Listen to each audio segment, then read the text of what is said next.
Hello there guys, it's me Unstable Voltage, and today I'm going to be taking a look at another game which is in early access, Hand of Fate. Hand of Fate is by Defiant Development, who are an Australian indie dev. They've mainly been responsible for making a few mobile and tablet games, but their first sort of major release that I have seen of note has been Hand of Fate, because this is now popped up on PC.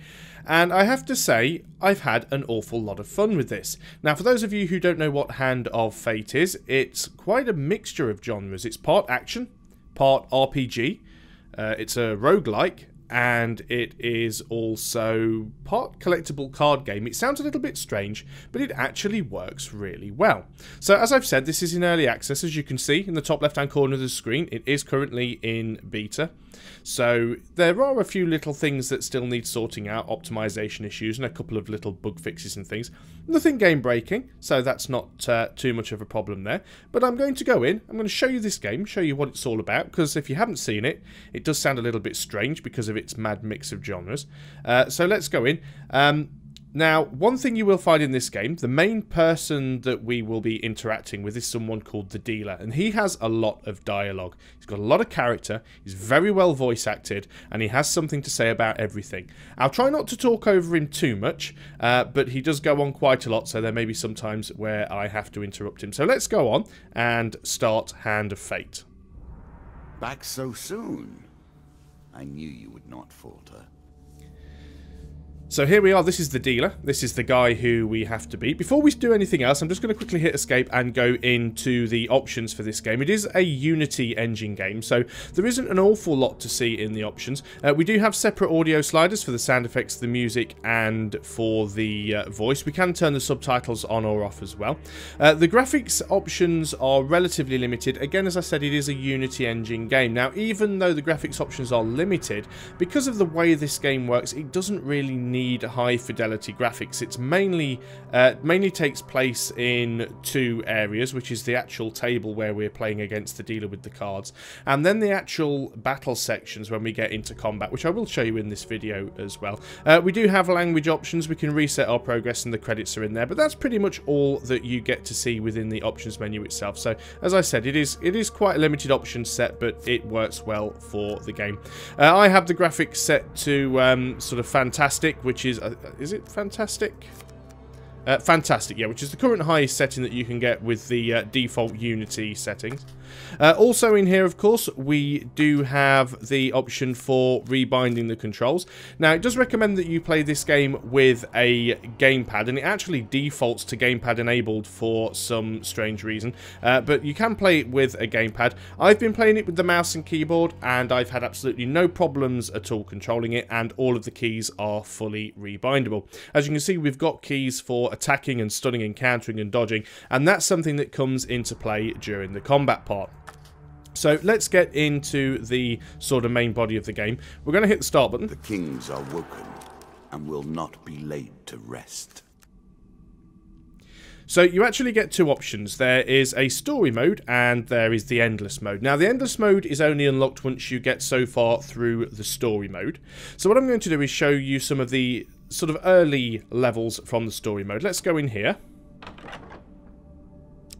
So as you can see, we open up this little cabinet, and these basically represent all of the levels within the story mode, or the actual bosses that we encounter at the end of each of those levels. Now, as you can see, I have completed the first 8 levels. I've just unlocked the 9th, but I haven't really had a chance to go through that yet. It does get increasingly more difficult as you go through, because every time you complete 3 levels, you open one of the items on the right-hand side, and these items actually make the game more difficult. So once I complete these 3 here, we actually unlock the goblet. If we have a look at the goblet and see what it does, it makes our counter attacks do more damage.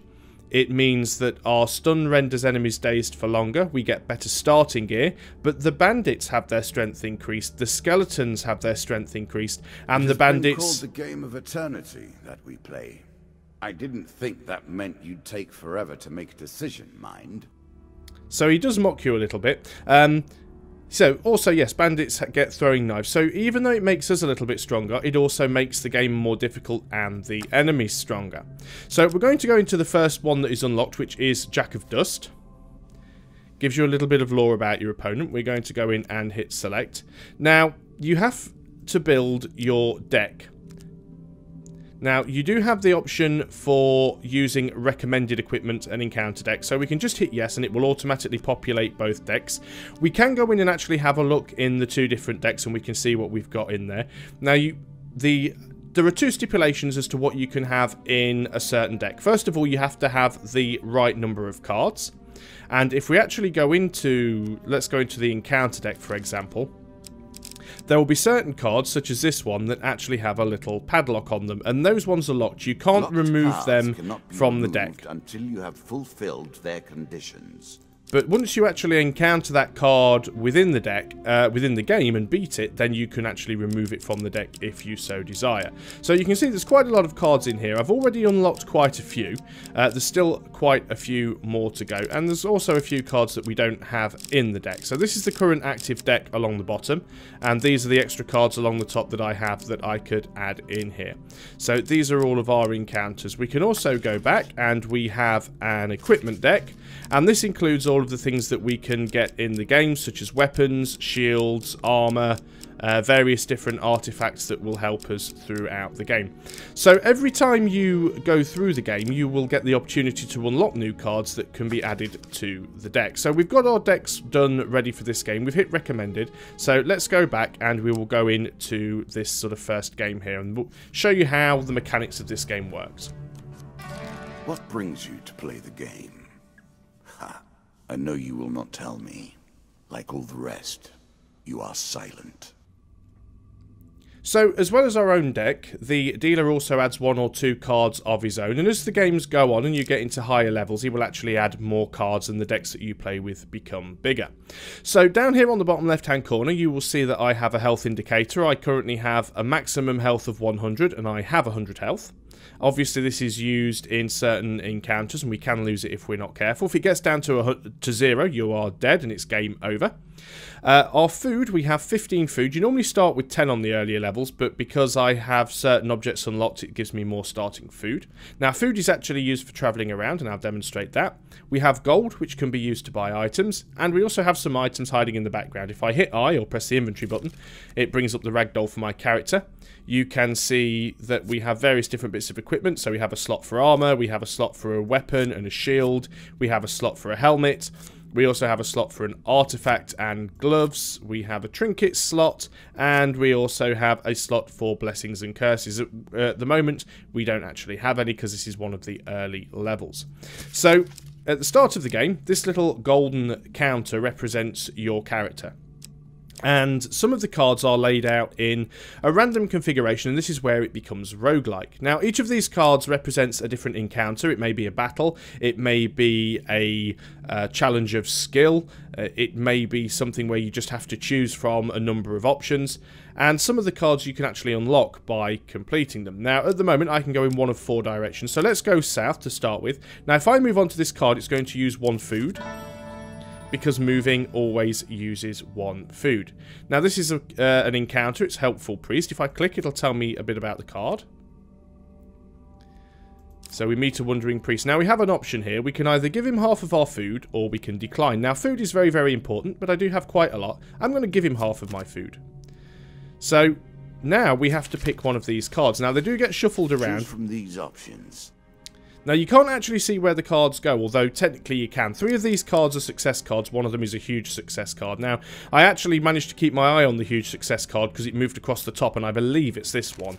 And it was indeed. Sometimes it's harder to tell because they move faster and they overlap each other, so you can't always tell where the cards go. It does get more difficult as time goes on. But because we got a huge success, we get 2 blessings cards. Many of these blessings are too good for the likes of you. So when we choose from multiple equipment or gain cards, the choices available are increased by 1, so that's very, very nice. And we'll get another blessing. So on any... look upon you favorably. He's talking again. On any hit, the player inflicts 2 more damage for each blessing they possess. So that's a couple of nice blessings, so it was worth giving him half of our food. Now we are going to have to backtrack slightly, which will consume 1 more food again. And let's go into one of the other directions. Ember Town Hero. Of course, now this is another sort of choice that we get. So we have an option here.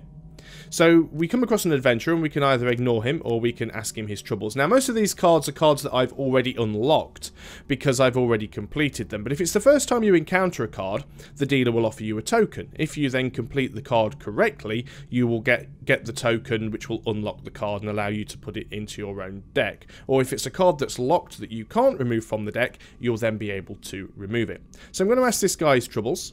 He's been chasing a pack of thieves, and he wants me to go and deal with them. So as I've accepted to do it, the Ember Town Hero card is placed somewhere on the board. You see where it goes? It actually goes onto the top there. So now we could go ahead and do that. So we're going to move back to the middle. Again, it's going to consume one more food, and back up to the top, which we already know is the Ember Town Hero card. So we've caught up with the village raiders, and they basically want to share their spoils with us. So we have an option here. We can either share the spoils, in which case they'll give us some of the goodies they've nicked, or we can refuse to deal with them. We're going to refuse to deal with them. Now this leads on to an actual monster encounter. So as you can see, the dealer draws one monster card. So we're going to allow him to do that. We'll get a random card. And this time around, we've actually got the Jack of Dust. Now this guy is the sort of end boss to this sort of first level. Now he will bring some friends along with him. They always do. And we move into this sort of combat version of the game. So there's various different things that I can do. Now the combat is quite simplistic, but it does get more difficult as time goes on. So left clicking allows me to attack. Whenever you see these green or red markers above somebody's head, it means they are about to attack. Green attacks can be reflected with the shield by hitting the Q button, so it will actually counter attack. If it's a ranged shot, it will reflect that shot back, like I've just done there at the boss. You can dodge out the way by hitting spacebar, because when you see a red mark above somebody's head, that actually can't be countered. So he's going to rage out now. He's going to come after me, and I can't counter that, so I just have to keep out of his way and not let him hit me. Now, even though the combat is quite simplistic, it does require a lot of concentration, and it actually gets quite difficult as the game goes on, because you find that the monsters you encounter become more powerful. They have more skills and abilities. Some of them get ranged attacks, some of them have AoE attacks, and when you're fighting against bosses like this guy here, they often have attacks that you can't dodge, or attacks that you can't counter. They may also have AoE abilities. They may have the ability to buff or to resurrect fallen heroes or fallen monsters. So you do have to pay a certain amount of attention to what you are doing. But there we go, there's the killing blow. So that wasn't too difficult an encounter, but this was only the first level. Didn't really have any upgraded equipment there either. So now we get to draw one game card because we actually won that encounter, and we get 40 gold. I'm sure you're grateful for that. Now gold is used for various different things. Sometimes you will get cards that give you the chance to offer someone a little bit of gold in exchange for a reward. There are also various different store cards, shops that can randomly pop up, and you can go and buy equipment and food and various different things there. So we're actually using up our food quite a lot. Do not let your supplies run so short. You are on risky ground. Now, providing you actually have food, every time you move from one card to another, you actually regain 5 health up to your maximum. If you run out of food, you actually start taking 10 health of damage every time you move. And we are starting to run out of food. It's a little bit annoying. It's mainly because of the configuration of this starting level. But let's go on to the last card, which is our cave escape. This is going to allow us to move on to the next sort of level of the dungeon. Now. So we've only got 1 food remaining, but we are going to take the cave escape. And that will now take us down to the next level of our simple map. Your opponent waits here for you. Find him. So if you defeat me, well, it is early to be talking about victories and losses. Let us see what you're made of. Like I said, he does go on, almost as much as I do. So, as he said, that we are now on the final floor of this dungeon. There's 4 cards here. We are short of food. We've got to move on to this card anyway, because it's the only card we can move on to. Stranger in the Shadows. Now, this one has a token symbol on the bottom, which means I haven't actually completed this card before. So, let's click on it. I will happily wager on the outcome. I do not think you have what it takes. So, on a dark moonless night, down a lonely road, you encounter a hooded stranger. Greeting, friends, I am in need of some sustenance. Would you be willing to offer some of your vigour in exchange for gold, he asks, taking out a bag of coins. Now, I've done this before, and what he actually does is he's a vampire. So if I hit accept, what he does is he takes some of my life, but he will actually give me some gold in recompense for it. Now, last time I did this, I was pretty low on health, and I only let him do it the once, and I didn't win the card's token. So I'm at full health. Let's let him do it again. He takes another 10 health, and now I actually get the card's token. So last time, because I only allowed him to do it once and take 10 health, I didn't get the card's token. Brings you closer to your goals. So this now means that at the end of this this run, whether I forfeit, whether I win or whether I die, I will actually unlock this token, which will then allow me to put that card into my permanent deck. So let's move on to one of the other cards. We're actually out of food now, so we are going to start taking some damage. If only you had a meal. Now, we do actually have a shop here. So what we're going to do is go into this shop, and this works pretty much the same way as the encounter system does. It loads us into a little sort of nicely 3D rendered environment. Opportunity to eat.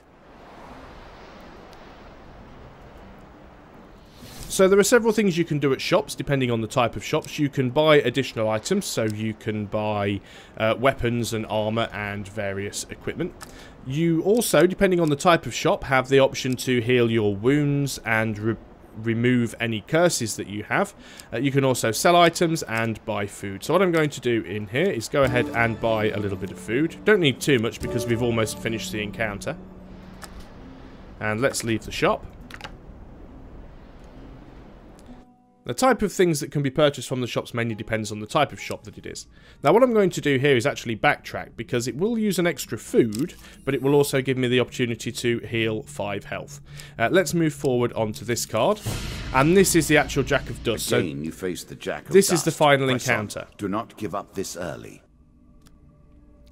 So we've discovered the Jack of Dust. We have already actually fought him once, but that was because he was mixed into the deck as a random monster card, because I've already unlocked his card.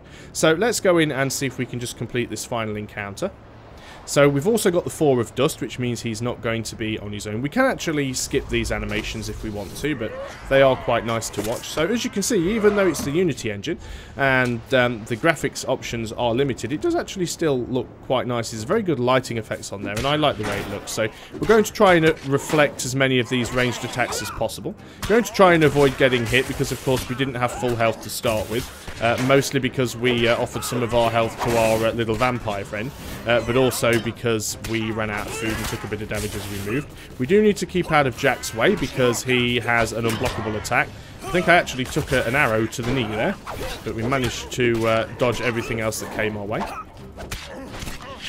Now, you do have to be careful with some of these bosses, because they do have different abilities. Some of the bosses actually gain extra strength for every additional monster that's on the battlefield. And if that's the case, it makes more sense to kill the monsters first so that the boss isn't as strong.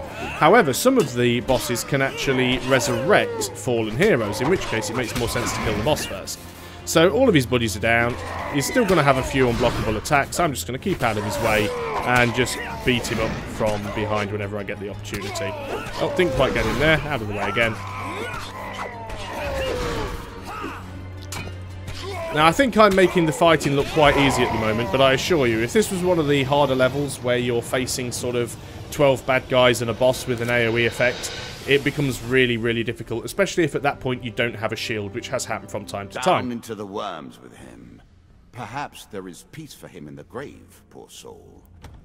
So he has been defeated.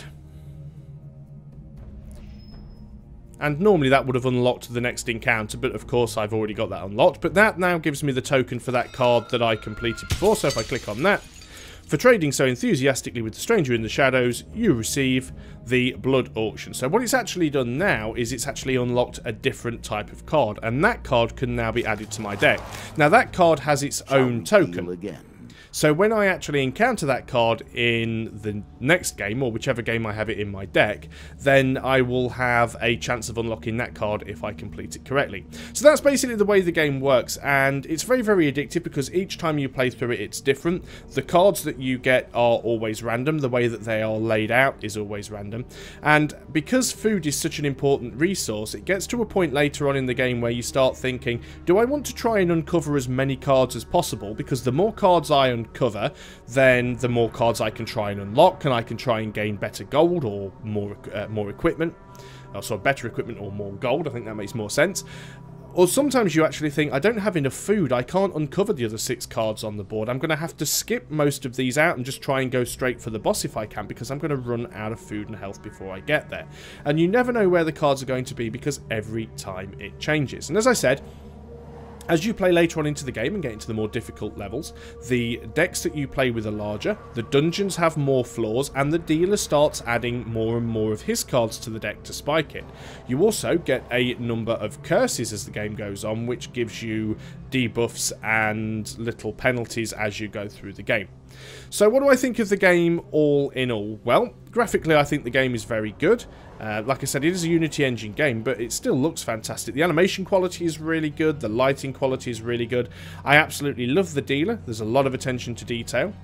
While we're on that, the sound assets, absolutely fantastic. There's so much dialogue in this game. The dealer has a little bit of lore and a line for almost everything. He mocks you, he talks to you, he talks about the game. It really is well put together. Now, I have noticed 1 or 2 little bugs, but remember again, it is beta, so it's not representative of the final product, and I'm sure these issues can actually be fixed before the final release. I have noticed a couple of little graphical glitches. I've had a couple of instances where the mouse pointer has disappeared if I've accidentally gone into the game menu while I've been at a store, which can usually be restored by just going in and out of the menu a couple of times. I've also had once or twice where some of the sound effects haven't fired off, and restarting the client has solved that. Again, nothing that's actually been game breaking. I haven't had any crashes, I haven't had any situations where something has happened that's actually made the game unplayable. So all in all, what we have currently is a very, very stable release. So if you like collectible card games and you like RPG and you like roguelikes and you like sort of action RPG games, this might be something you're very, very interested in. Now, I haven't done all the regional price comparisons, but currently it is on Steam for £14.99, so that's British pounds sterling, which is actually a very, very reasonable price for what it is, and I think you'll find that it is quite addictive. There's a lot of indie games that get released on Steam on early access every day. There's always tons and tons of them. And some of them come out and they are what I would call a sort of full price release. So we're talking sort of 30 to 40 British pounds, which is sort of 45 to 60 US dollars. And some of them just don't give me anywhere near as much as enjoyment as I have got from Hand of Fate. I was actually quite surprised. I did actually see some gameplay for this before I got to play it myself, and I enjoyed watching the gameplay, but once you actually get into it, it actually becomes quite compelling. I've got no hesitation in recommending for you to go out and try this if it looks like the sort of game and the sort of genre that you would enjoy. So kudos to Defiant Development for making what seems to be an excellent game so far. There's plenty of cards to unlock. I don't know whether or not they intend to add more cards and more encounters after release. That may well be a thing. If I get to speak to the developers about such things and I get more information pertinent to that, I will probably release a little update, because I think having the ability to expand on this game at a later date would be absolutely fantastic, because building up the decks and having those different encounters is one of the things that really makes it compelling to play. So thanks a lot for watching, guys. I hope you have enjoyed watching Hand of Fate as much as I have enjoyed playing it, and I'll see you on the next video. So until then, goodbye for now.